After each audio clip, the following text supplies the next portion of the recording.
Voici un circuit simple comprenant une lampe et un ampèremètre en série. L'intensité est de 96 mA. Nous allons ajouter une résistance en série et 3 résistances sont disponibles. On insère tout d'abord la résistance R1 en série.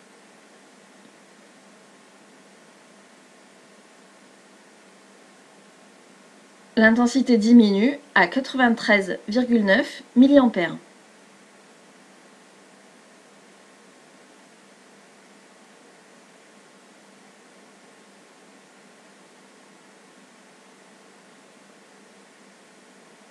Pour R2, l'intensité mesurée est de 87,7 mA.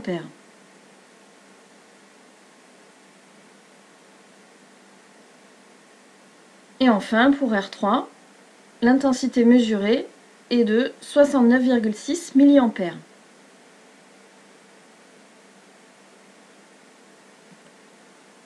Ces 3 résistances ne sont donc pas équivalentes et il est possible de les classer en fonction de leur résistance face à l'intensité du courant, c'est-à-dire leur capacité à ralentir le débit de charge électrique dans le circuit.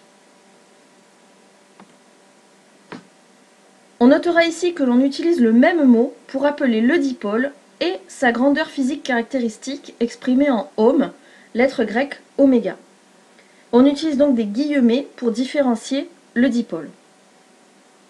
La valeur de la résistance d'une résistance est accessible de 2 manières.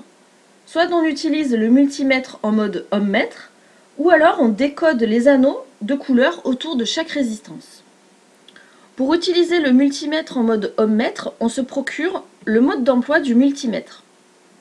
Et à la page 3, le fabricant nous explique comment mesurer une résistance.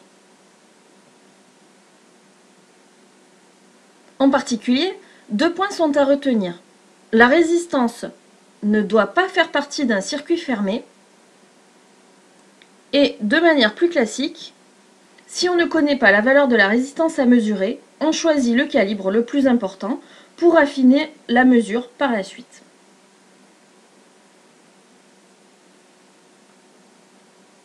Pour mesurer la résistance des 3 résistances R1, R2 et R3, je décide de les sortir du circuit puisqu'une mesure de résistance s'effectue de toute façon circuit ouvert.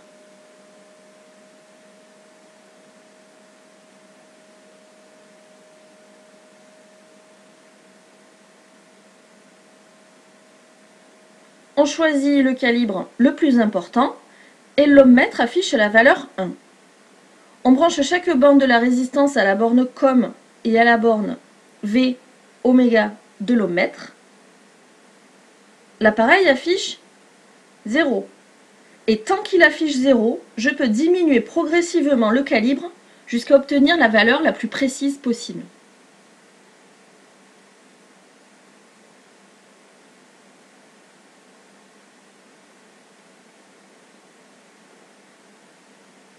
Ici, la résistance de R1 est de 4,7 ohms.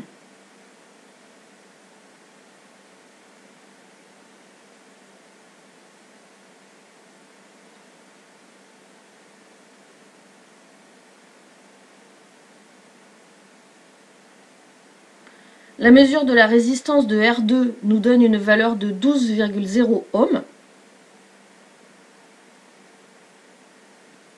Et enfin,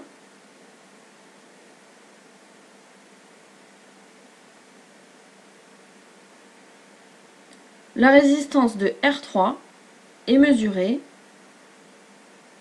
à 38,2 ohms.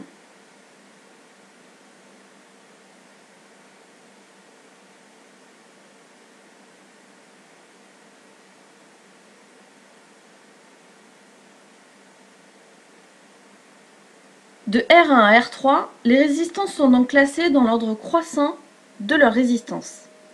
Il existe un code international que les fabricants utilisent pour marquer les résistances. Les 2 premiers anneaux représentent un nombre à 2 chiffres, avec le chiffre des dizaines pour le premier anneau et le chiffre des unités pour le deuxième. Le 3e anneau donne le multiplicateur.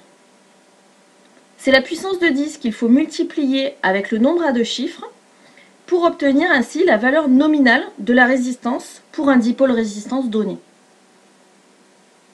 Enfin, le fabricant fournit une indication sur la plage de fonctionnement du dipôle autour de cette valeur nominale.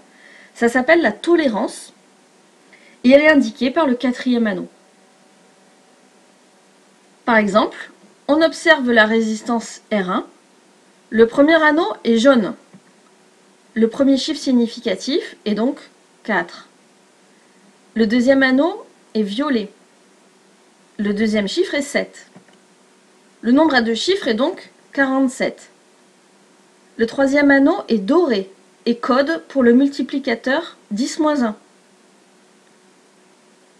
On multiplie 47 par 10-1 ou 0,1 et on obtient la valeur nominale de la résistance R1 qui est de 4,7 ohms. Et enfin, le quatrième anneau est argenté.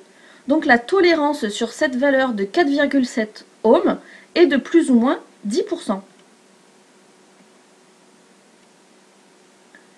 Cela signifie que la résistance R1 a une résistance qui peut varier entre 4,23 ohms et 5,17 ohms.